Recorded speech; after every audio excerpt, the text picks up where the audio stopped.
आज हम चैप्टर 4 द्विघात समीकरण में एक्सरसाइज 4.2 की क्वेश्चन नंबर 2 और उसके आगे के क्वेश्चन सॉल्व करेंगे। क्वेश्चन नंबर 2 में कहा गया है, देखते हैं क्या कहा गया है। उदाहरण 1 में दी गई समस्याओं को हल कीजिए। यह हमें क्वेश्चन नंबर 2 में कहा गया है। तो उदाहरण 1 में जो भी इक्वेशन द्विघात समीकरण बना हुआ है उसको मैंने यहाँ पर लिख लिया है। यह आपका फर्स्ट पॉइंट का द्विघात समीकरण है और ये सेकंड पॉइंट के द्विघात समीकरण है। अब हम इन दोनों ही समीकरणों को गुणनखंड विधि से हल करेंगे। तो सबसे पहले हम पहला क्वेश्चन सॉल्व करते हैं। फर्स्ट पॉइंट लेते हैं इसका और इसको हम गुणनखंड विधि से हल करेंगे। एक्स स्क्वेयर माइनस का 45x प्लस में 324 बराबर 0। जब हम इसको हल करेंगे गुणनखंड विधि का प्रयोग करेंगे। गुणनखंड विधि द्वारा। तो जब आप गुणनखंड विधि से करेंगे तो सबसे पहले आप देखेंगे कि एक्स स्क्वायर के साथ में कौन सी संख्या है। तो कुछ नहीं है तो आप 1 लेंगे और उसकी मल्टीप्लाई आप लास्ट वाले नंबर में करेंगे यानी कि 324 से। तो आपको क्या मिलेगा अगर आप 324 से मल्टीप्लाई करेंगे तो आपको 324 मिल जाएगा। अब जब इसको आप सॉल्व करने जाएंगे तो आप यहाँ पर एक्स स्क्वायर माइनस इस एक्स को आप बाहर लिखेंगे और 45 की जगह पर ये ब्रैकेट आएगा और ये जो प्लस का 324 है ये एज इट इज आएगा और बराबर 0। अब हमें यहाँ पर दो नंबर चाहिए जिनको मल्टीप्लाई करने पर तो 324 आए और यहाँ पर प्लस का निशान है, इसलिए जोड़ने पर हमें 45 मिलना चाहिए। तो ऐसी कंडीशन में हम वो कौन सी दो संख्याएं ले जिनको गुणा करने पर 324 आए और जोड़ने पर 45 मिले। ये वाला जो बीच में नंबर है। तो इसके लिए हम क्या करेंगे, मैं आपको एक मेथड बता देता हूं, उसी से आप इसको निकाल सकते हैं। सबसे पहले आप 324 का फैक्टराइजेशन यानी कि गुणनखंड कर लेंगे। 324 का गुणनखंड तो पहले आप 2 से काटेंगे तो 16 दूनी 32 हो जाएगा और 2 दूनी 4। फिर इसको 2 से काटेंगे तो 2 8 16 2 1 2। फिर इसको आप 3 से काट देंगे, 3 दूनी 6 और 3 7 21। फिर आप इसको 3 से काटेंगे, 3 9 27। फिर आप इसको 3 से काटेंगे, 3 3 9। फिर आप 3 से काटेंगे, 3 एकम 3। तो आपके फैक्टराइजेशन में यहाँ पर जो आपको मिला है वो है 2 गुणा में 2 गुणा में 3। यहाँ पर 4 बार आया है, इसको 4 बार लिख लेते हैं। अब आप उस नंबर को पता लगाइए इन संख्याओं से। आप इनमें से कुछ संख्याओं की मल्टीप्लाई करके आपस में दो नंबर बना के देखिए और किसमें ये आपका बैठेगा उसको आपको चेक करना है। तो चलिए मैं इसको देखता हूँ। जैसे कि अगर मैं लेता हूँ यहाँ पर मान लीजिए 2 दूनी 4 4 तिहाई 12। तो इनको गुणा करने पर मुझे क्या मिला, 12 मिल गया। और फिर 3 3 9 3 27। क्या इनको जोड़ने पर मुझे 45 मिल रहा है? जोड़ के देखते हैं। 7 जोड़िए, 7 और 2 9, 2 और 1 3 यानी कि 39 मिल रहा है। हमें और चाहिए 45, तो इससे काम नहीं चलेगा। फिर से गुणा करिए, 2 दूनी 4 3 12 3 36। 36 तो हमने ये ले लिया जो कि यहाँ से यहाँ तक का है। 2 दूनी 4 3 12 3 36 यहाँ से यहाँ तक। और फिर गुणा कौन से बचे, ये दोनों, तो 3 3 9। अगर दोनों को जोड़े तो हमें मिलेगा 45। तो इसका मतलब 36 और 9 सही है। तो इसका मतलब ये हुआ कि यहाँ पर हमें मिलेगा 36 इंटू 9। अगर आप इन दोनों की मल्टीप्लाई करेंगे तो 324 मिलेगा और जोड़ेंगे आप तो आपको 45 मिल जाएगा। इसका मतलब ये हुआ कि ये पेयर सही है। आप यहाँ पर इसको 9 9 प्लस 36 भी लिख सकते हैं या 36 प्लस 9 भी लिख सकते हैं, आपकी मर्जी है जैसा लिखना चाहें। तो मैं यहाँ पर लिख देता हूँ 9 प्लस 36, क्योंकि इन दोनों को जोड़ने पर ये 45 मुझे मिल जाएगा। तो इस तरीके से फैक्टराइजेशन ये किया जाता है। ये हो गया एक्स स्क्वेयर माइनस एक्स की मल्टीप्लाई पूरे ब्रैकेट में करते हैं, तो माइनस और ये plus, minus plus minus, x की 9 में करते हैं 9x, माइनस और ये प्लस, माइनस 36 की x में करते हैं 36x, प्लस यहाँ पर 324 बराबर 0। अब आप यहाँ पर कॉमन लेंगे और यहाँ पर कॉमन लेंगे, तो जब आप यहाँ पर x कॉमन ले लेंगे, क्योंकि x कॉमन है, तो आपको मिलेगा x माइनस 9, और यहाँ पर आपको कुछ भी कॉमन नहीं, मतलब x तो कॉमन नहीं है, तो आप नंबर को कॉमन ले लीजिए, यानी कि 36 को कॉमन लेते हैं तो ब्रैकेट में मिलेगा x, और क्योंकि यहाँ पर ये माइनस का निशान है तो माइनस प्लस माइनस बन जाएगा, ठीक है। और यहाँ पर प्लस का निशान लाने के लिए मुझे इसको माइनस में लेना पड़ेगा, क्योंकि माइनस माइनस से प्लस बन जाएगा। 36 को अगर मैं 9 बार पढ़ूंगा तो मुझे 324 मिल जाएगा, तो बराबर 0। तो इस तरह से मैंने कॉमन ले लिया है दोनों में, और ये दोनों ही ब्रैकेट सेम है, तो पहला ब्रैकेट ये बन गया, दूसरा बन जाएगा x माइनस 36। तो जब आप इसको आगे सॉल्व करेंगे तो ये इस प्रकार से बनेगा, पहला ब्रैकेट बनेगा x माइनस 9, दूसरा बन जाएगा x माइनस 36, और बराबर आएगा ये 0 के। अब दोनों ही ब्रैकेट 0 के बराबर हैं, तो आप इनको 0 के बराबर रखिए, x माइनस 9 बराबर 0 और x माइनस 36 बराबर 0। तो यहाँ से तो x का मान 9 मिलेगा, यहाँ से x का मान 36 मिलेगा। तो यही दोनों जो आया है, यही x के मान है 9 और 36, जो कि इस समीकरण के हल हैं। तो इस प्रकार से आप कह सकते हैं कि अतः x बराबर 9 और x बराबर 36 द्विघात समीकरण, द्विघात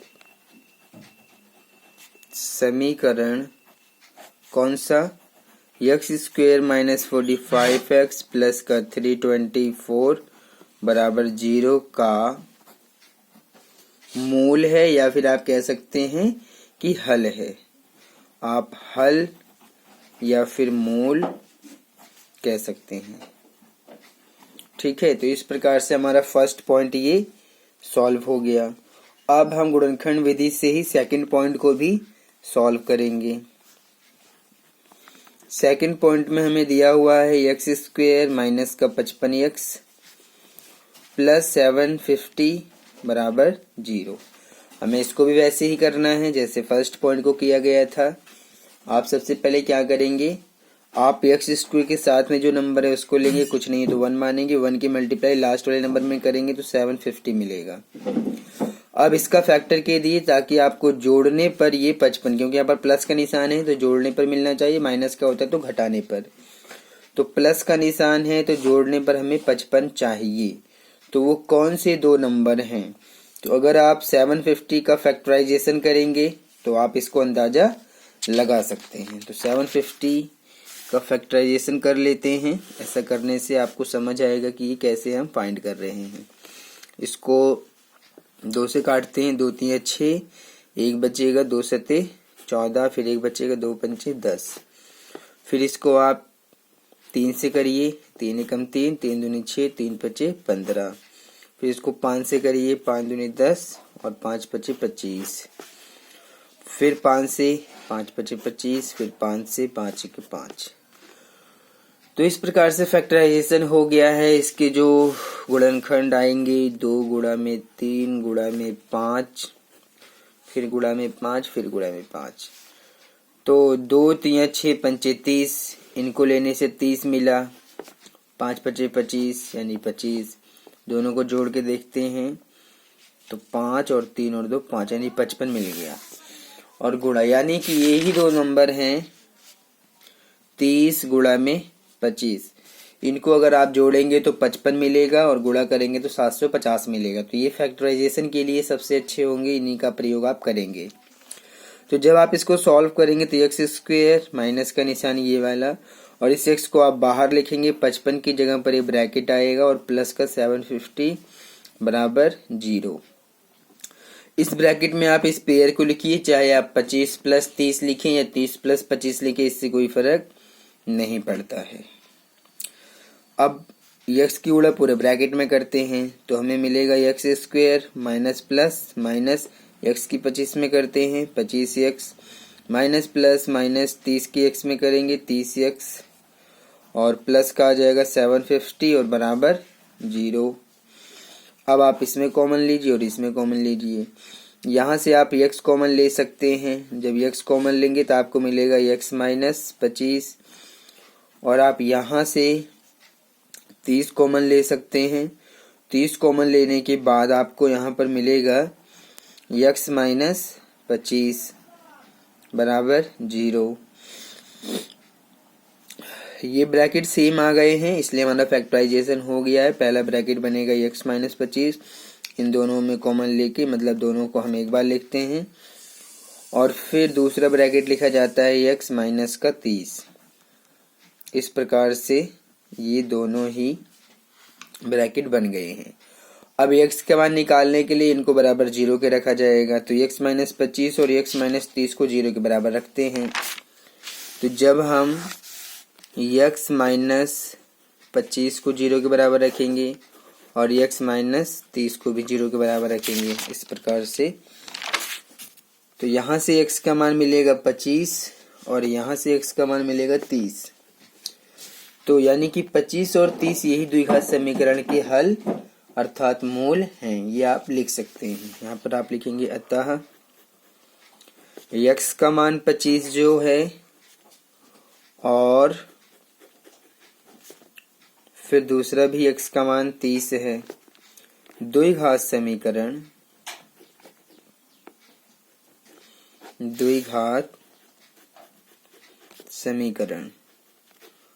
कौन सा है वो द्विघात समीकरण?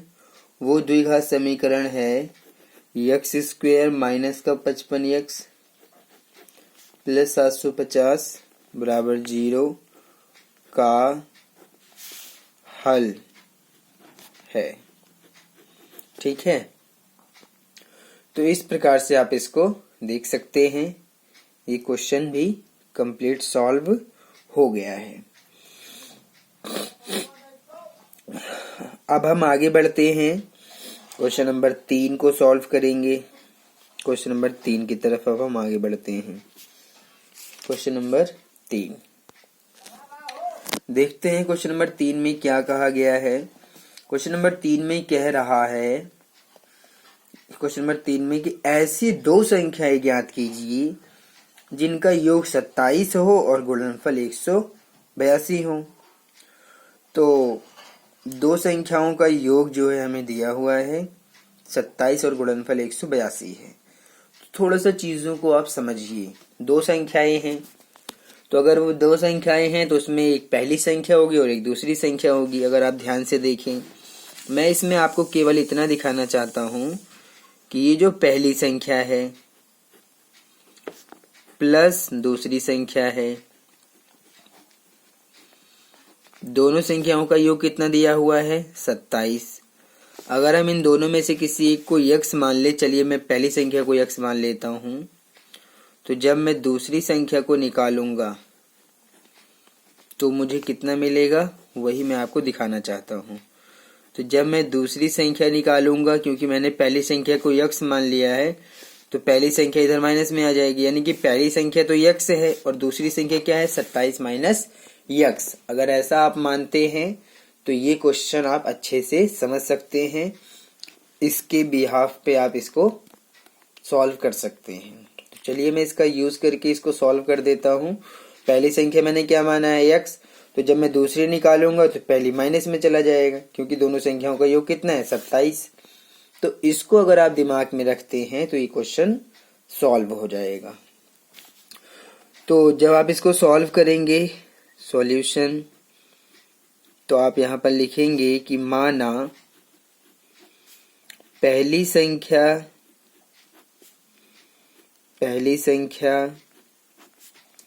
यक्स है, क्योंकि हमने पहली संख्या को क्या मान लिया, यक्स मान लिया, और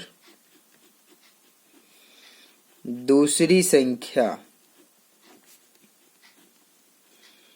पहली संख्या यक्स है, दूसरी संख्या क्या है, दूसरी संख्या है 27 माइनस यक्स।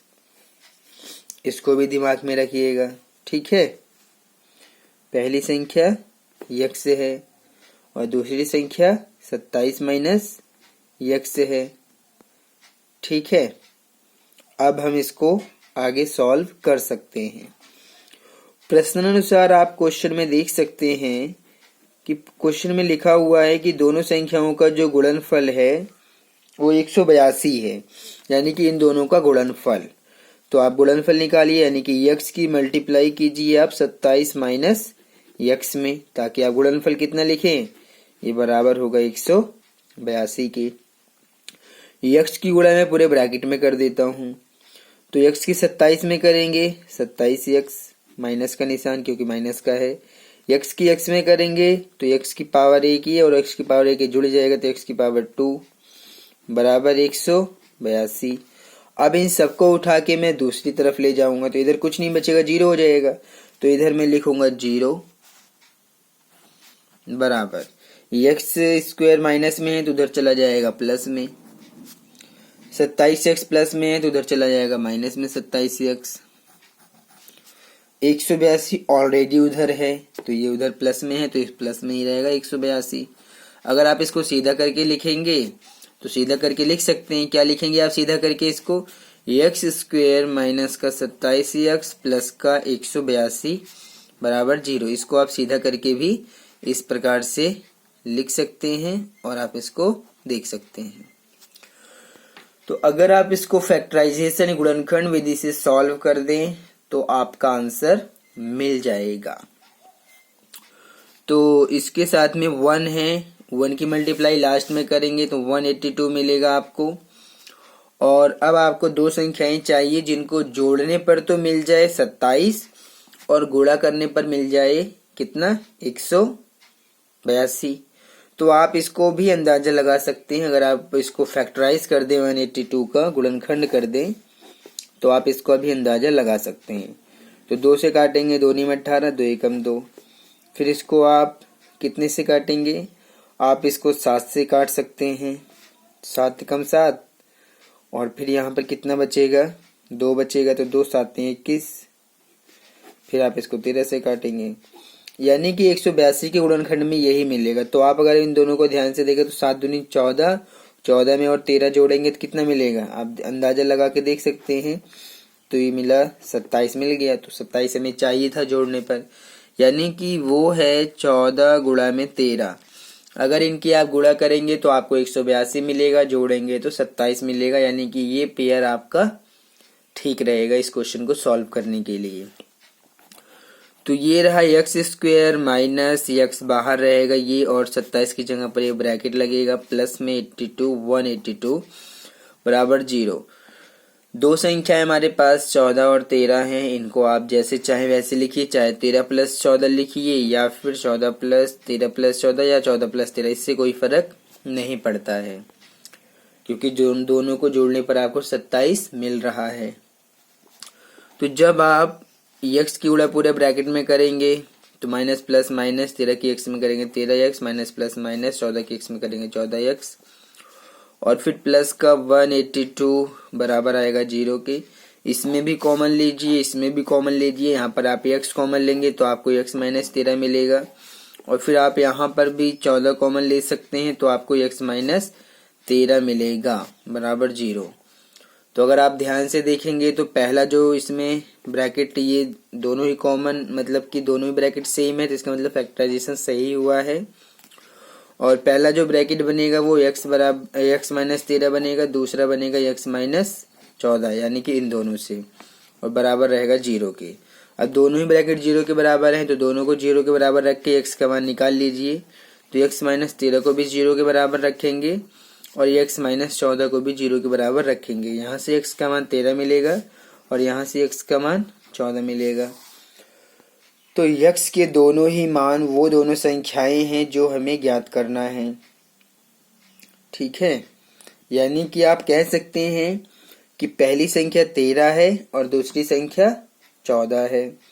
ऐसे आप इसको देख सकते हैं और आप इसे समझ सकते हैं। ठीक है, और इस प्रकार से आप यहाँ पर लिख देंगे, क्योंकि क्वेश्चन में कहा गया था कि दो संख्याएं ज्ञात कीजिए। तो आप लिखेंगे कि अतः पहली संख्या 13 है और दूसरी संख्या क्या है? 14। तो इस प्रकार से आप इस क्वेश्चन को सॉल्व कर सकते हैं। ये है आपका क्वेश्चन नंबर 3, जो कि कंप्लीट सॉल्व हो गया है। इसी प्रकार से आपको करना था। अब हम आगे बढ़ते हैं क्वेश्चन नंबर 4 की तरफ। तो अब हम क्वेश्चन नंबर 4 को सॉल्व करेंगे। क्वेश्चन नंबर 4 में क्या कहा गया है, चलिए उसको देखते हैं। क्वेश्चन नंबर 4 में कह रहा है कि दो क्रमागत धनात्मक पूर्णांक ज्ञात कीजिए जिनके वर्गों का योग 365 हो। मैंने आपको 4.1 में क्रमागत धनात्मक पूर्णांक को समझाया था। तो जो क्रमागत धनात्मक पूर्णांक होते हैं वो किस प्रकार से दिखाई देते हैं और कैसे उनको हम समझते हैं। तो पहला क्रमागत धनात्मक पूर्णांक क्या होता है? x होता है। दूसरा x+1 होता है। तीसरा x+2 होता है। x+3 होता है। x+4 होता है। x+5 होता है। ये पैटर्न इसी प्रकार से चलता रहता है। तो जो क्रमागत धनात्मक पूर्णांक होते हैं उनका जो पैटर्न है वो यही है कि x पहला, दूसरा है x+1, तीसरा है x+2, चौथा है x+3, पांचवा है x+4, छठा है x+5। इस प्रकार से चलता है। तो क्वेश्चन में कहा गया है कि दो क्रमागत धनात्मक पूर्णांक ज्ञात कीजिए। तो दो ज्ञात करना है, तो पहला x हो जाएगा, दूसरा x+1 हो जाएगा। और फिर कह रहा है कि जिनके वर्गों का योग 365 है, तो इनके वर्गों का योग करके 365 रख देंगे और सॉल्व करेंगे इसको। तो चलिए हम ऐसा करते हैं और फिर देखते हैं हमें क्या मिलता है द्विघात समीकरण, और उसको हल करके हम इसका आंसर निकालेंगे। तो जब आप इसको सॉल्व करने जाएंगे तो यहाँ पर आप लिखेंगे कि माना, क्योंकि दो क्रमागत धनात्मक पूर्णांक है तो आप लिखेंगे माना पहला धनात्मक पूर्णांक,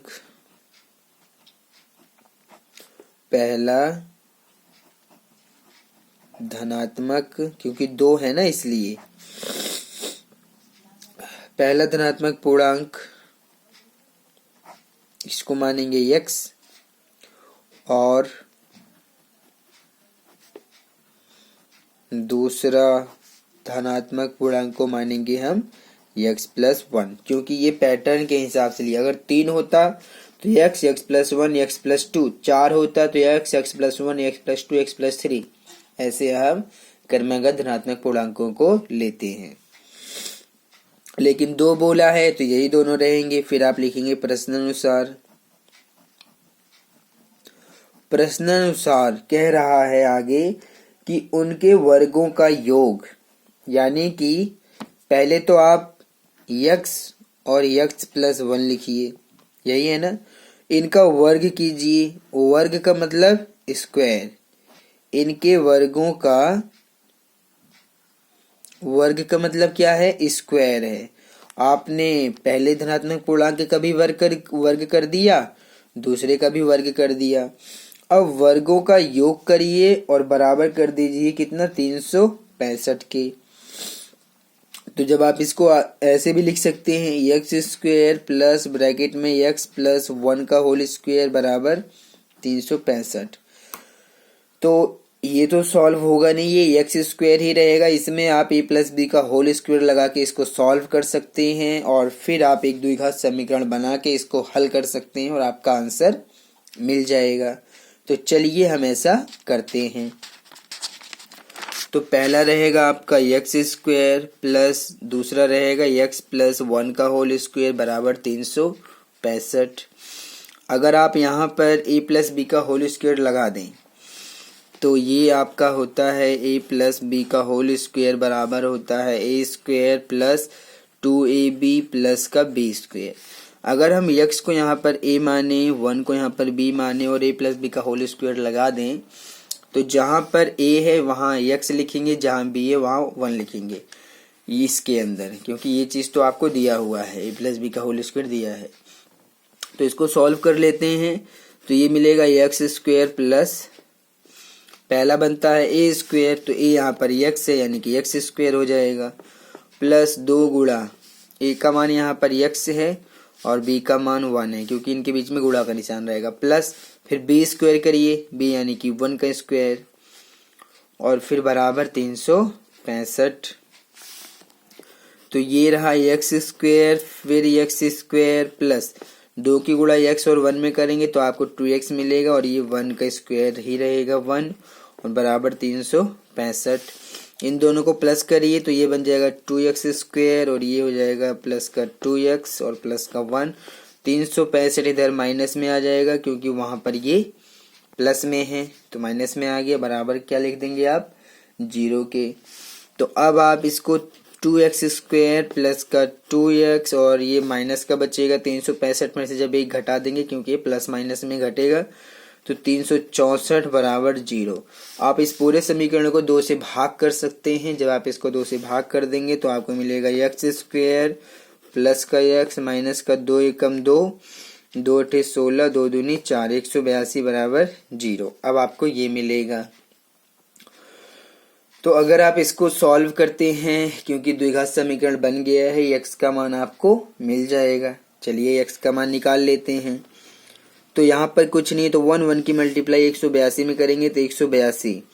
अगर आप ध्यान से देखेंगे तो 13 गुणा 14 और 14 गुणा 13 इसके अच्छे फैक्टराइज होते हैं और हमें चाहिए माइनस करने पर कितना, यहाँ पर कोई नंबर नहीं है तो आप 1 ले लेंगे, तो यानी कि माइनस करने पर हमें 1 चाहिए। तो ये अगर हम 14 में से 13 घटाएं तो 1 मिल रहा है और गुणा करने पर 182 भी मिल रहा है, यानी कि ये इसके अंदर बिल्कुल फिट बैठेगा हमारा 182 के लिए। तो x square plus bracket x आपका बाहर रहेगा, 1 के लिए ब्रैकेट लगाएंगे, माइनस का 182 बराबर 0। तो आप यहाँ पर 14 माइनस 13 लिखेंगे क्योंकि अगर हम 14 में से 13 घटाते हैं तो हमें 1 मिल जाएगा और गुणा करने पर 182 भी मिल रहा है। तो जब इसको आप आगे सॉल्व करेंगे तो एक्स स्क्वायर प्लस एक्स की गुणा पूरे ब्रैकेट में करते हैं तो प्लस ये यानी कि 14x प्लस माइनस माइनस का 13x और फिर माइनस का 182 और बराबर 0। यहाँ पर आप कॉमन लेंगे, यहाँ पर आप कॉमन लेंगे, तो यहाँ से जब आप x कॉमन लेंगे तो आपको x प्लस 14 मिलेगा। जब आप यहाँ से 13 कॉमन लेंगे तो आपको x प्लस 14 यहाँ पर मिलेगा और बराबर आ जाएगा 0 के। तो पहला जो ब्रैकेट बनेगा वो बनेगा x माइनस, मैंने इस बार सबसे पहले इन दोनों को लिख दिया है x माइनस 13 को, इससे कोई फर्क नहीं पड़ता कि आप पहले कौन सा लिखते हैं। फिर ये दोनों x प्लस 14 सेम है 2 बार, इसको आप एक बार लिखेंगे x प्लस 14 और बराबर 0। क्योंकि ये दोनों ही ब्रैकेट 0 के बराबर हैं तो इसलिए आप क्या करेंगे, आप इसमें x का मान निकालने के लिए x माइनस 13 को भी 0 के बराबर रखेंगे और x प्लस 14 को भी 0 के बराबर रखेंगे। तो यहाँ से x का मान 13 मिलेगा और यहाँ से x का मान माइनस का 14 मिलेगा। ठीक है, तो ये जो x के दोनों मान आए हैं, अब हम देखते हैं कि हमारा आंसर कैसे निकलेगा। आप थोड़ा चीजों को समझिए। x का मान 13 आया है और x का मान माइनस का 14 आया है। ये दोनों ही मान जो हैं इस द्विघात समीकरण को तो संतुष्ट करेंगे ही। दोनों x का मान 13 और x का मान माइनस 14 इस द्विघात समीकरण के लिए हल है, यानी कि संतुष्ट करेगा, शून्य कहे मूल है ये दोनों ही मान इस द्विघात समीकरण का। लेकिन अब इन संख्याओं के बारे में बात कीजिए। क्योंकि ये धनात्मक पूर्णांक हैं। x और x प्लस 1 क्या है, धनात्मक पूर्णांक हैं। तो धनात्मक पूर्णांक का मतलब है कि ये ऋणात्मक तो नहीं हो सकते हैं, ये दोनों ही संख्याएं ऋणात्मक नहीं हो सकती है। तो क्योंकि ये धनात्मक पूर्णांक है इसलिए ये ऋणात्मक नहीं हो सकते हैं, इसलिए आपको x का मान क्या लेना पड़ेगा, 13। -14 आप x का मान नहीं ले सकते हैं। ठीक है, तो ये हल तो इस द्विघात समीकरण के हैं, लेकिन जब हम संख्याओं को ज्ञात करेंगे, धनात्मक पूर्णांक पहली संख्या और दूसरी संख्या, तो आप x का मान 13 लेंगे, -14 नहीं लेंगे, क्योंकि ये मान किस में है, माइनस में है। कोई भी धनात्मक संख्या माइनस में कभी भी नहीं हो सकती है, असंभव है ऐसा होना। तो कोई भी धनात्मक पूर्णांक माइनस यानी कि ऋणात्मक नहीं हो सकता है, इसलिए आप x का मान 13 लिखेंगे। अगर इस चीज को लिखना चाहें तो आप लिख सकते हैं कि चूंकि धनात्मक पूर्णांक, या आप लिखिए कोई भी धनात्मक पूर्णांक,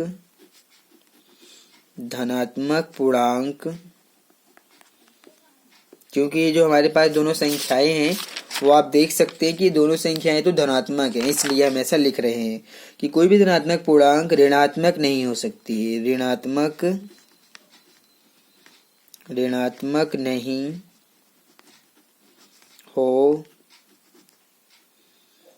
नहीं हो सकती है। तो जब ये ऋणात्मक नहीं हो सकती तो आपको x का मान 13 लेना पड़ेगा। x का मान क्या लेना पड़ेगा, इसलिए x का मान 13 लेना पड़ेगा। तो अब आप कह सकते हैं, अतः जो पहला धनात्मक पूर्णांक है, पहला धनात्मक पूर्णांक को हमने x माना है और x का मान आया है 13। ठीक है, x का मान कितना आया है, 13। और दूसरा धनात्मक पूर्णांक को माना था x प्लस 1, x का मान 13 प्लस 1 यानी कि 14। तो पहले धनात्मक पूर्णांक 13 है और दूसरा है 14 यानी कि 14। तो इस प्रकार से हमारा ये क्वेश्चन जो है कंप्लीट सॉल्व हो गया है, क्वेश्चन नंबर 4। अब हम आते हैं क्वेश्चन नंबर 5 और उसके बाद एक लास्ट क्वेश्चन है क्वेश्चन नंबर 6, यानी कि 5 और 6 यही दो क्वेश्चन और बचे हुए हैं, इनको भी सॉल्व कर लेते हैं। तो हमारा जो एक्सरसाइज है 4.2 ये कंप्लीट सॉल्व हो जाएगा। ठीक है, तो चलिए अब हम क्वेश्चन नंबर 5 को सॉल्व करते हैं। क्वेश्चन नंबर 5 को पढ़िए, देखिए क्या लिखा है क्वेश्चन नंबर 5 में कि एक समकोण त्रिभुज की ऊंचाई इसके आधार से 7 सेंटीमीटर कम है, यदि कर्ण 13 सेंटीमीटर का हो तो अन्य दो भुजाएं ज्ञात कीजिए। तो ये हमें क्वेश्चन में कहा गया, हमारे पास एक समकोण त्रिभुज है। तो मैं आपको पहले समकोण त्रिभुज बना के दिखाऊंगा। सबसे पहले हम एक समकोण त्रिभुज की बात करते हैं। तो कोई भी जो समकोण त्रिभुज होता है उसका जो एक कोण है वो 90 डिग्री का होना चाहिए। मतलब कोण तो 3 होते हैं, लेकिन कम से कम उसका एक कोण तो 90 डिग्री का होना चाहिए। अगर वो एक समकोण त्रिभुज है तो ऐसा होना ही चाहिए। तो इस कोण को हमने 90 डिग्री मान लिया, तो अब ये 90 डिग्री का हो गया तो समकोण है ये। अब इसमें आप नाम लिख दीजिए, आपकी मर्जी है, अगर आप इसमें नाम लिखना चाहें ABC आप नाम लिख सकते हैं। ठीक है, इस भुजा को बोलते हैं कर्ण, ये आपका कर्ण है और ये आपका आधार है, और ये क्या है, इसको आप लिखते हैं ये आपकी ऊंचाई है। क्या है ये, ऊंचाई।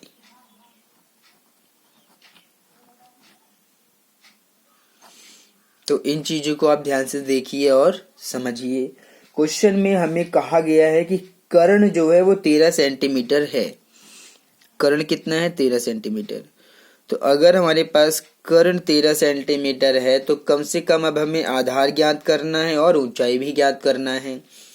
यानी कि इस समकोण त्रिभुज में हमें एक भुजा तो दिया हुआ है और दूसरी भुजा मतलब दो भुजाएं हमें ज्ञात करना है, एक आधार और दूसरा ऊंचाई।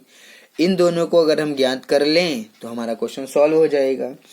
तो मैं आपको पहले ही बता दूं कि क्योंकि ये समकोण त्रिभुज है, तो समकोण त्रिभुज में अगर हमें भुजाएं ज्ञात करना होता है तो अधिकांश कंडीशन में स्थिति में हम किसका प्रयोग करते हैं, पाइथागोरस का प्रयोग करते हैं। तो हम यहाँ पर भी पाइथागोरस का प्रयोग करेंगे और इसकी जो दोनों भुजाएं हैं वो ज्ञात कर लेंगे। लेकिन क्वेश्चन में जो हमें कंडीशन दिया हुआ है उसको भी हम फॉलो करेंगे। जैसे कि हम यहाँ पर लिखेंगे, माना समकोण त्रिभुज की ऊंचाई और आधार तो हमें पता नहीं है, तो उसके लिए तो हमें x मानना पड़ेगा ना, क्वेश्चन के अकॉर्डिंग जो भी दिया हुआ है। तो हम लिखेंगे, माना समकोण त्रिभुज का आधार बराबर, पता नहीं है अभी, इसको देखेंगे क्वेश्चन में क्या दिया उसके हिसाब से हम इसको x मानेंगे। ठीक है, अब आप लिखेंगे और समकोण त्रिभुज की ऊंचाई बराबर। अब देखते हैं क्वेश्चन में, ध्यान से समझिएगा क्या कहा गया है। कह रहा है क्वेश्चन में कि समकोण त्रिभुज की ऊंचाई आधार से 7 सेंटीमीटर कम है। बस इसी बात को समझना है, इसी चीज को समझना है कि समकोण त्रिभुज की जो ऊंचाई है, यानी कि ये ऊंचाई आधार से, यानी कि आधार से 7 सेंटीमीटर कम है। यानी कि ये जो ऊंचाई आप देख रहे हैं, ये ऊंचाई 7 सेंटीमीटर कम है। किससे? आधार से।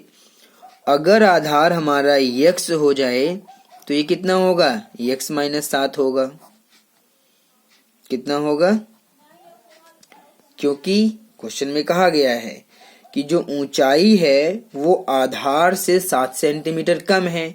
तो अगर हम आधार को x मान लें तो ऊंचाई कितना मिलेगा, x माइनस 7, क्योंकि 7 सेंटीमीटर मैंने कम कर दिया है। किसमें से? आधार, यानी कि x क्या है, आधार है। उस आधार से 7 सेंटीमीटर जब कम कर देंगे तो हमें ऊंचाई मिल जाएगी। तो इस प्रकार से इसको भी यहाँ पर समझना जरूरी था, तभी हम इस क्वेश्चन को सॉल्व कर पाते। तो आधार हो गया x सेंटीमीटर, ऊंचाई हो गया x माइनस 7 सेंटीमीटर। तो अब हमारे पास कर्ण 13 सेंटीमीटर है, आधार x सेंटीमीटर है, ऊंचाई x माइनस 7 सेंटीमीटर है।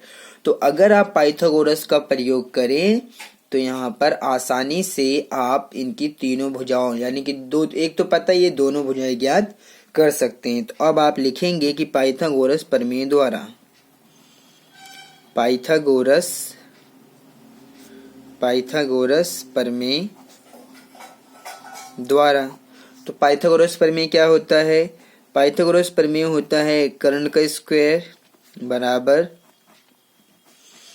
आधार का स्क्वायर प्लस लंब का स्क्वायर। ये तो होता है पाइथागोरस प्रमेय। कर्ण कितना है, यानी कि 13 है, तो आप 13 का स्क्वायर लिखेंगे। आधार कितना है, x है, तो आप x का स्क्वायर लिखेंगे। लंब कितना है, x माइनस 7, तो आप x माइनस 7 का स्क्वायर लिखेंगे। अब आप इसको सॉल्व करिए। 13 का स्क्वायर 169, क्योंकि आप 13 गुणा 13 करेंगे तो आपको 13 का स्क्वायर अगर मैं दिखाऊंगा आपको, 13 का स्क्वायर यानी कि 13 गुणा 13, तो आप गुणा करेंगे तो 169 आपको मिल जाएगा। ये रहा एक्स स्क्वायर प्लस, यहाँ पर आप क्या लगाएंगे, a माइनस बी का होल स्क्वायर। तो वो मैं आपको दिखा देता हूँ कि a माइनस बी का होल स्क्वायर क्या होता है।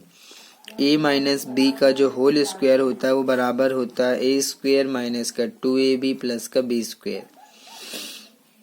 ये होता है a माइनस बी का होल स्क्वायर। तो a का मान यहाँ पर x है और b का मान 7 है। तो जब आप a की जगह पर x और b की जगह पर 7 लिखेंगे इसके अंदर, तो ये सॉल्व हो जाएगा। यानी कि मैं पहले a square minus 2ab plus b square में मान रखूंगा। तो पहले a स्क्वायर यानी कि x का स्क्वायर करेंगे माइनस 2 गुणा फिर a यानी कि x का मान गुणा b का मान इनके साथ। फिर प्लस का b स्क्वायर यानी कि 7 का स्क्वायर करना है। तो ये मैंने x माइनस 7 का होल स्क्वायर में क्या लगाया है, a माइनस बी का होल स्क्वायर। तो 169 बराबर ये रहेगा x स्क्वायर प्लस में फिर x स्क्वायर माइनस इन तीनों की गुणा, तो 7 दूनी 14x प्लस 7 का स्क्वायर 49। तो दोनों को प्लस करेंगे तो 2x स्क्वायर आएगा, माइनस का आएगा 14x प्लस का आएगा 49 और ये रहेगा 169। अब क्या करेंगे हम, अब हम इन 169 को उधर ले जाएंगे माइनस में। तो देखते हैं फिर हमें क्या मिलता है। तो 2x स्क्वायर माइनस का 14x प्लस का 49 और ये 169 माइनस में जाएगा। तो जब हम इसको माइनस में लेके चले जाएंगे तो यहाँ तो कुछ नहीं बचेगा, तो वहाँ पर क्या क्या बचेगा। पहले तो 2x स्क्वायर है, 2x स्क्वायर माइनस का 14x प्लस का है 1 कितना था ये, प्लस का 49 है,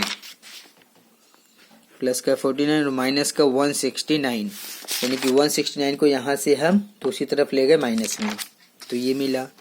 तो 0 बराबर 2x स्क्वायर माइनस 14x और फिर माइनस का ज़्यादा है तो इसमें से दोनों को घटाना पड़ेगा। तो 169 में से 49 को घटाते हैं, तो हम 169 में से 49 को घटाते हैं, तो 9 में से 9 घटाएंगे 0 और फिर 6 में से 4 घटाएंगे 2 यानी कि 120 हमें मिलेगा। कितना मिलेगा 120। तो माइनस का 120 मिल गया। अब आप इस पूरे समीकरण को 2 से भाग कर सकते हैं। तो 0 को 2 से भाग करेंगे 0, ये मिलेगा x स्क्वायर, ये मिलेगा 7x, यहाँ मिल जाएगा 2 से करने पर 60। इसको सीधा करके लिखेंगे तो x स्क्वायर माइनस का 7x और माइनस का 60 बराबर 0।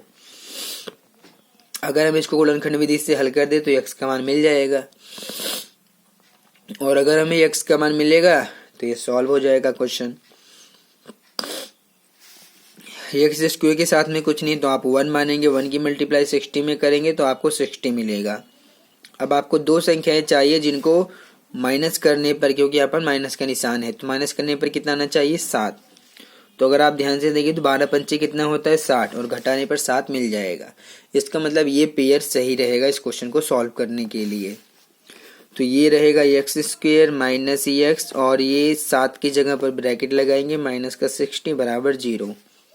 7 की जगह पर आप लिखेंगे 12 माइनस 5। क्यों?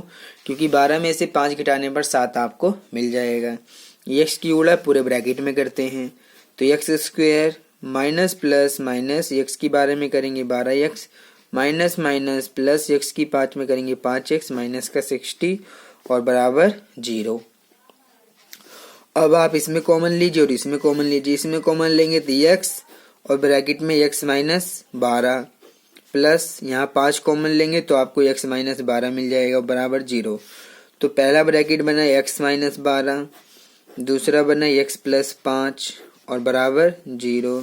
तो इनको बराबर रखते हैं 0 के ताकि हम x का मान निकाल सकें। तो जब इनको 0 के बराबर रख देंगे तो x का मान आएगा 12 और यहाँ से x का मान आएगा माइनस का 5। तो हमारे पास x के 2 मान आ चुके हैं। अब आप मेरी बात को फिर से ध्यान से सुनिए। x का मान 12 और माइनस 5 ये दोनों ही x के मान इस द्विघात समीकरण को संतुष्ट करेंगे, यानी कि ये दोनों ही मान x का मान 12 और x का मान माइनस 5 इस द्विघात समीकरण का हल है, मूल है। ठीक है, लेकिन हमें क्या ज्ञात करना है? हमें तो आधार और ऊंचाई ज्ञात करना है। तो आधार और ऊंचाई की अगर हम बात करें तो किसी भी समकोण त्रिभुज में जो भुजाएं होती हैं वो ऋणात्मक नहीं हो सकती हैं। किसी भी त्रिभुज की भुजा ऋणात्मक नहीं हो सकती है, यानी कि आधार और ऊंचाई ज्ञात करने के लिए आप x का मान केवल प्लस यानी कि पॉजिटिव में लेंगे, माइनस वाला नहीं लेंगे। क्योंकि किसी भी त्रिभुज में, चाहे वो समकोण त्रिभुज है, चाहे वो समद्विबाहु त्रिभुज है, समबाहु त्रिभुज है, कोई भी त्रिभुज है, उसकी कोई भी भुजा ऋणात्मक नहीं हो सकती है। तो इसलिए आप x का मान माइनस 12 नहीं लेंगे, इसकी भुजा को ज्ञात करने के लिए, यानी कि आधार और ऊंचाई को ज्ञात करने के लिए आप x का मान -5 नहीं लेंगे, आपको x का मान 12 ही लेना पड़ेगा। तो आप लिखना चाहें तो लिख सकते हैं कि चूंकि किसी त्रिभुज की भुजा ऋणात्मक नहीं हो सकती है, ऋणात्मक नहीं हो सकती है, इसलिए x का मान 12 हम लेते हैं। तो अगर x का मान 12 लेंगे तो अब आप कह सकते हैं कि अतः समकोण त्रिभुज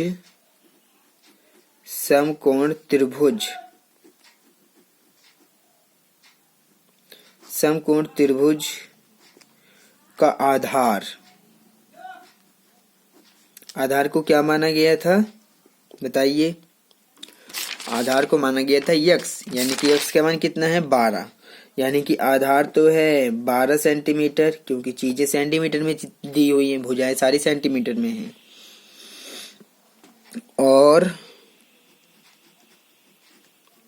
समकोण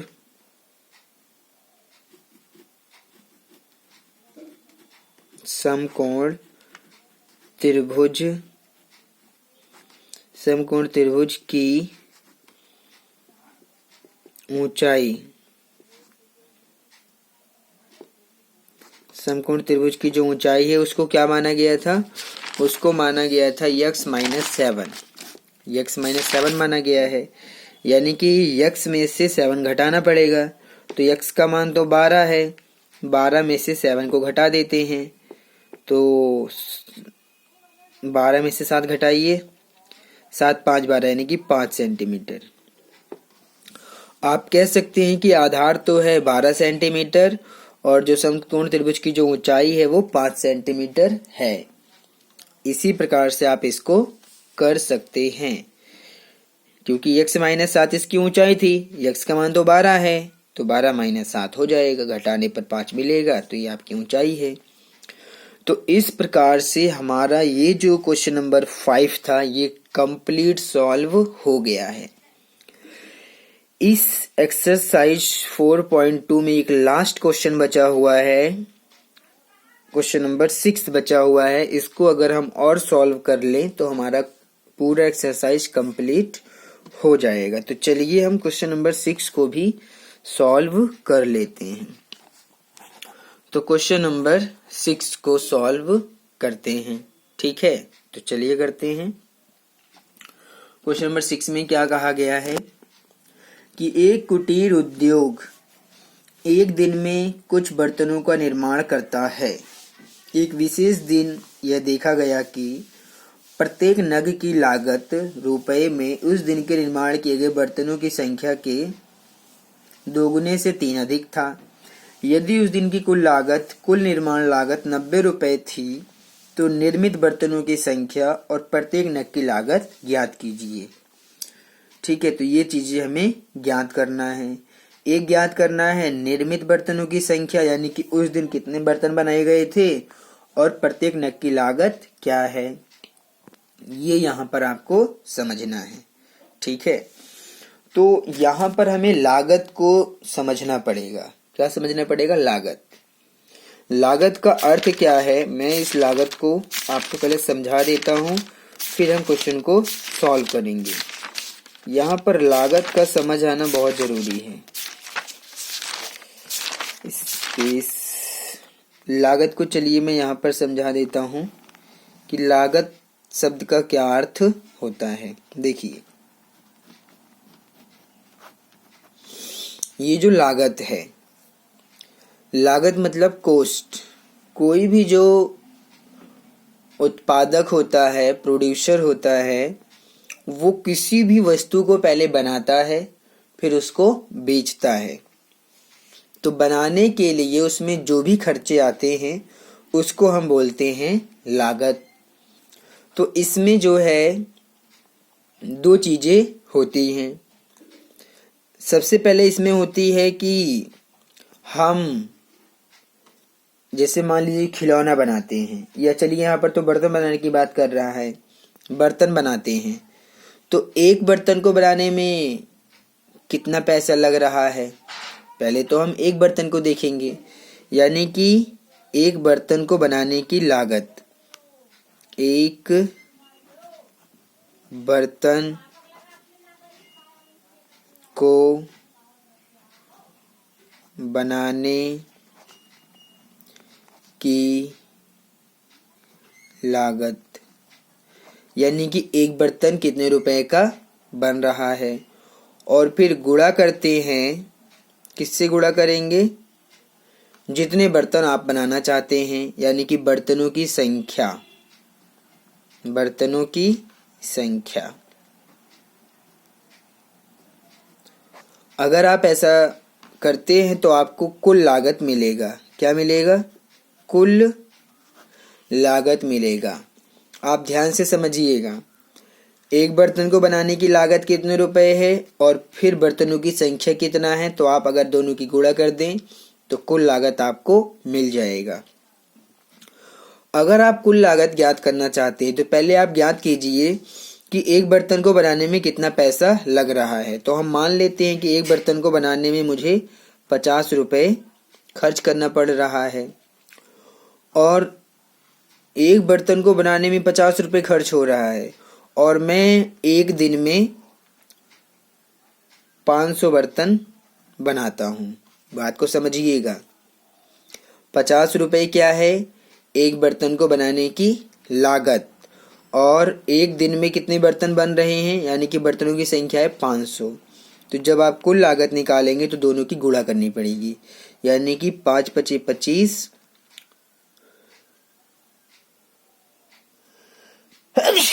सॉरी, तो 5 पचे 25 हो गया, 2 जीरो और 1 जीरो, यानी कि 3 जीरो।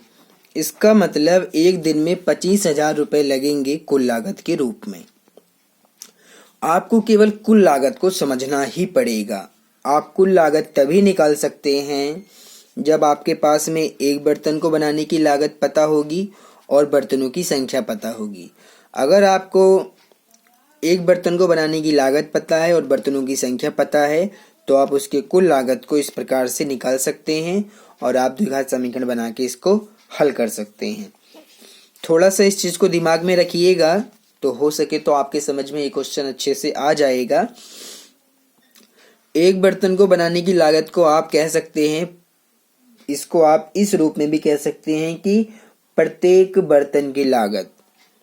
एक बर्तन को बनाने की लागत को आप क्या लिख सकते हैं, इसको आप इस दूसरी भाषा में लिखेंगे, दूसरे शब्दों में, तो आप इसको प्रत्येक बर्तन की लागत भी कह सकते हैं। यानी कि एक बर्तन को बनाने की लागत क्या होती है, प्रत्येक बर्तन की लागत, और गुणा में बर्तनों की संख्या। अगर आप इन दोनों को, अगर आपको ये दोनों चीज़ें पता हैं, प्रत्येक बर्तन की लागत पता है और बर्तनों की संख्या पता है, तो कुल लागत में आप इसको रख सकते हैं और इसको आप सॉल्व करके आसानी से हल कर सकते हैं। तो इसी कॉन्सेप्ट का हम प्रयोग करेंगे। थोड़ा सा ध्यान दीजिएगा चीज़ों को समझने के लिए। तो क्वेश्चन में कहा गया है कि निर्मित बर्तनों की संख्या, यानी कि कितने बर्तन बनाए गए हैं और प्रत्येक बर्तन की लागत क्या है। यहाँ पर जो नग है, नग जो शब्द लिखा हुआ है, प्रत्येक नग की लागत, नग का मतलब क्या होता है, नग का मतलब होता है बर्तन।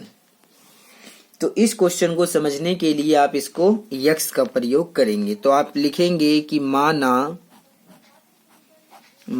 उस दिन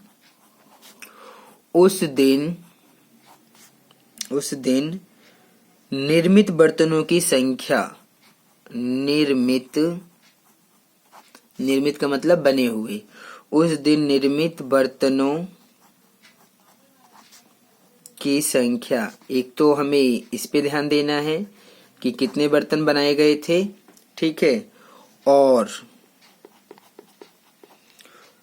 प्रत्येक बर्तन की लागत, प्रत्येक नग भी लिख सकते हैं या फिर बर्तन भी कह सकते हैं, प्रत्येक बर्तन की लागत।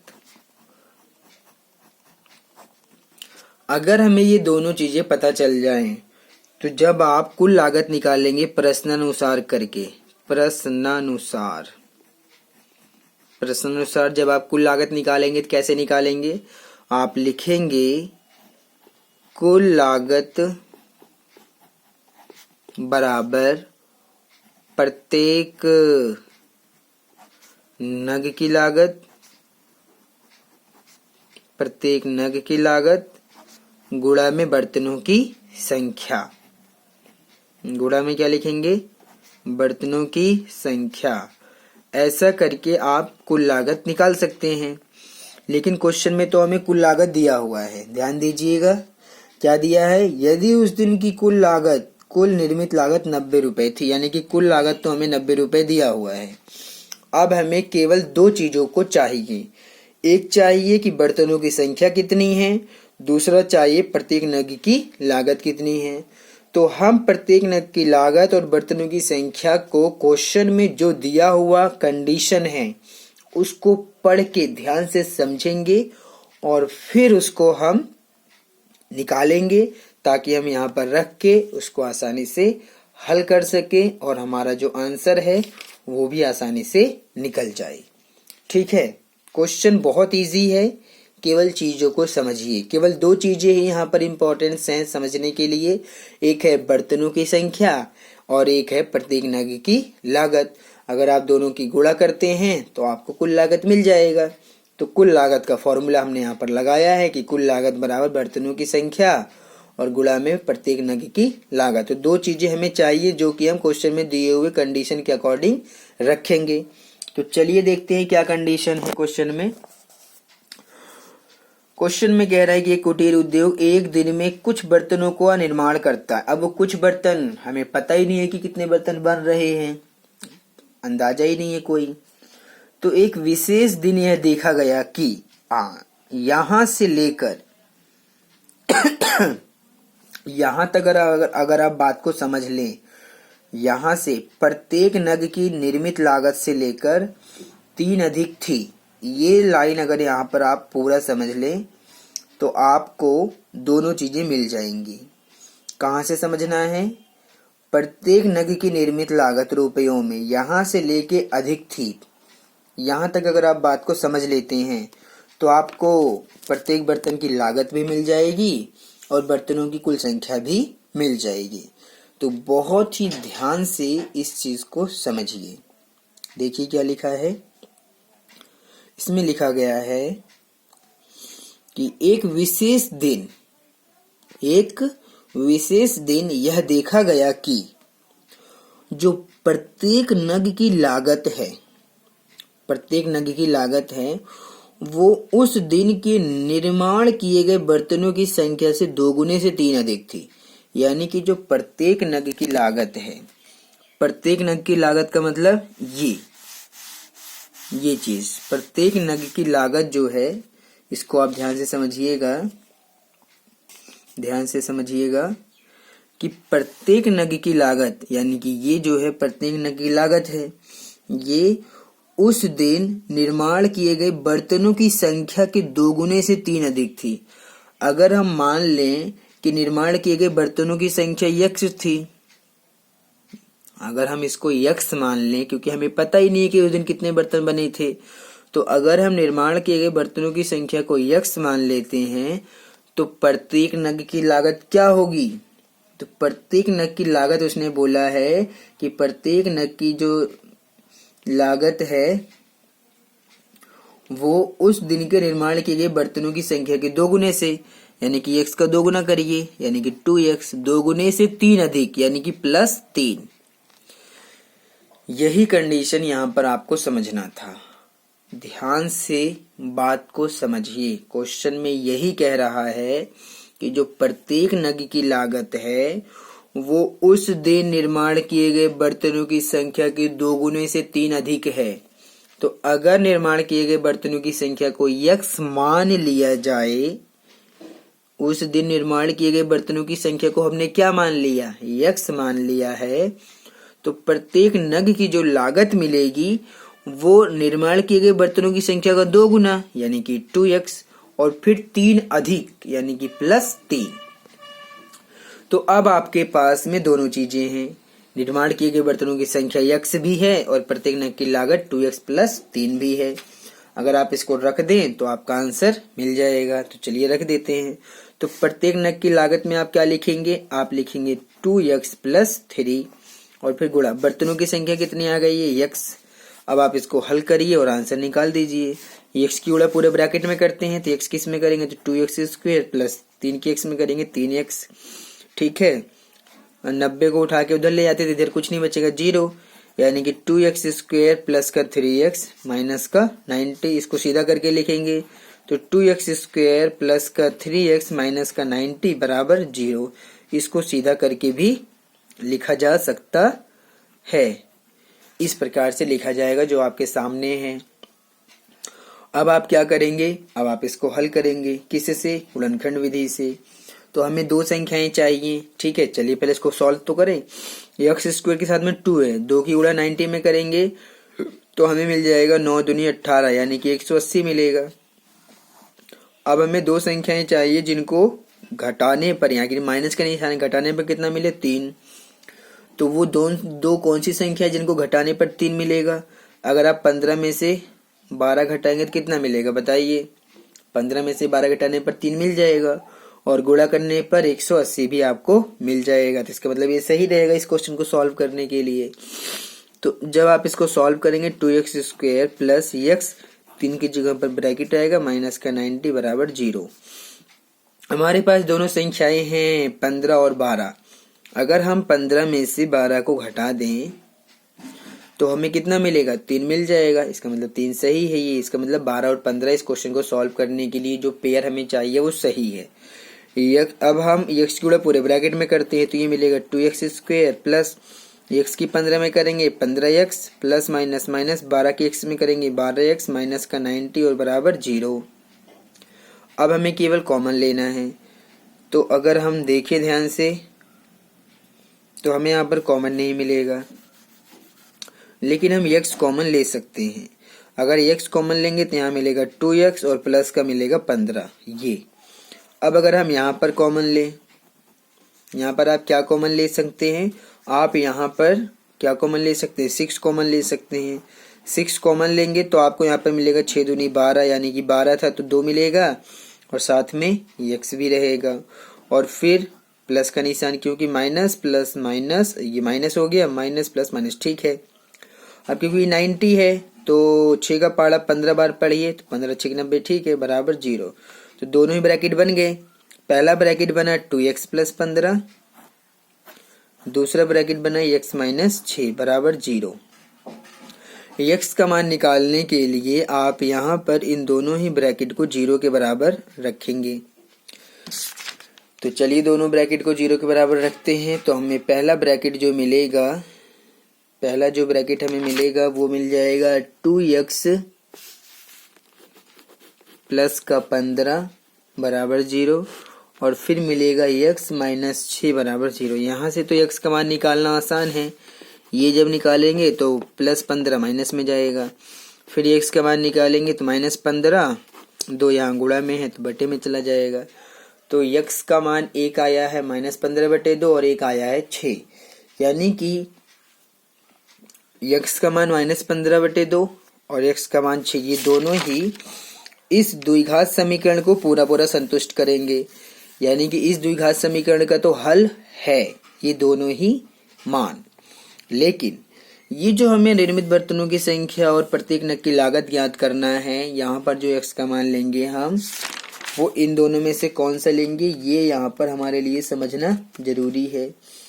क्योंकि जो वस्तुओं की संख्या है, वस्तुओं की संख्या ऋणात्मक बट्टे में हो सकती है या माइनस में। मान लीजिए बट्टे में भी है और माइनस में भी है। तो किसी भी बर्तन की संख्या जो है, यानी कि निर्माण किए गए बर्तनों की संख्या ऋणात्मक नहीं हो सकती है, तो आपको x का मान ये लेना पड़ेगा। तो आप लिखेंगे कि क्योंकि उत्पादित वस्तुओं की संख्या ऋणात्मक नहीं हो सकती है, आप लिखेंगे कि चूंकि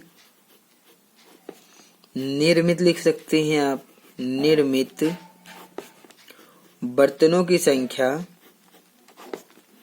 बर्तनों की संख्या, निर्मित बर्तनों की संख्या ऋणात्मक नहीं हो सकती है, ऋणात्मक नहीं हो सकती है। इसलिए आपको x का मान क्या लेना पड़ेगा, इसलिए x का मान 6 लेना पड़ेगा। तो अगर हम x का मान 6 लें तो निर्मित बर्तनों की संख्या 6 और प्रत्येक नग की लागत यहाँ से निकाल देते हैं। तो अब हम दोनों चीजें लिख सकते हैं। x का मान 6 है, इसलिए अतः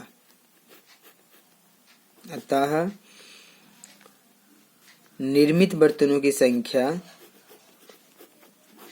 निर्मित बर्तनों की संख्या, निर्मित बर्तनों की संख्या को क्या माना गया था, x। तो x का मान तो 6 है, यानी कि 6 बर्तन उस दिन बनाए गए थे। और जो प्रत्येक नग की लागत है, प्रत्येक नग का मतलब क्या है, बर्तन, प्रत्येक बर्तन की जो लागत है वो बराबर कितना आएगा, वो है निर्मित बर्तनों की संख्या का 2 गुना और 3 अधिक, यानी कि 2 गुणा x का मान 6 प्लस 3, यानी कि 2 6 12 और प्लस 3 यानी कि 12 3 15, यानी कि एक बर्तन है 15 रुपए का और बर्तन की संख्या कितनी थी, 6, यानी कि 6 बर्तन एक दिन में बनाए, उस दिन 6 बर्तन बनाए गए थे और प्रत्येक बर्तन की लागत 15 रुपए थी। इस प्रकार से ये क्वेश्चन हमारा क्वेश्चन नंबर 6 भी सॉल्व हो गया है। मैंने यहाँ पर आपको एक्सरसाइज 4.2 को कंप्लीट सॉल्व करवा दिया है, 4.1 को भी कंप्लीट सॉल्व करवा दिया है। अब हम एक्सरसाइज 4.3 को अगले वीडियो में पढ़ेंगे, जिसमें कि हमें नए टॉपिक के ऊपर बात करना है, जो कि द्विघात समीकरण का पूर्ण वर्ग बनाकर हल करने की विधि को सीखना है। यानी कि अभी जो आपने एक्सरसाइज 4.2 में सीखा वो सीखा गुणनखंड विधि। गुणनखंड विधि से आपने द्विघात समीकरण के मूल यानी कि हल ज्ञात करना सीखा। अब हम एक और नई विधि के ऊपर बात करेंगे, जो कि द्विघात समीकरण को हल करने के लिए प्रयोग किया जाता है, और उस विधि का नाम है पूर्ण वर्ग बनाने की विधि। इस विधि का प्रयोग हम अगले वीडियो में यानी कि एक्सरसाइज 4.3 को सॉल्व करने के लिए सीखेंगे। तो अगर आपको हमारा ये चैनल पसंद आता है तो आप इसको लाइक, शेयर एंड सब्सक्राइब कीजिए, ताकि हम आपके लिए इस प्रकार की वीडियोस अपलोड करते रहें और आप अच्छे से पढ़ाई करें। हम जल्द ही आपके साथ अगली वीडियो में फिर से मिलेंगे। तब तक के लिए धन्यवाद।